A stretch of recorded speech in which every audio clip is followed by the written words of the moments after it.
ভালোবাসা কি পুরনো হয়? আজ কখন আসছো? সে বলল, না, কাজ আছে।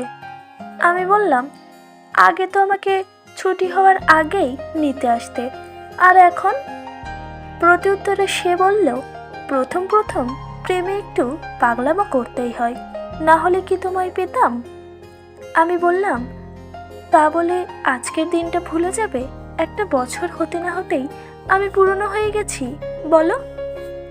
রাগে ফোনটা কেটে দেয় পূজা।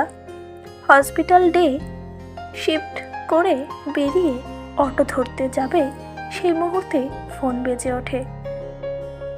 সে বলল, এই যে, ভুলিনি ম্যাডাম, আজও একইভাবে একই জায়গায় আপনার জন্য প্রতীক্ষায়। ভালোবাসা কি কখনো পুরনো হয়?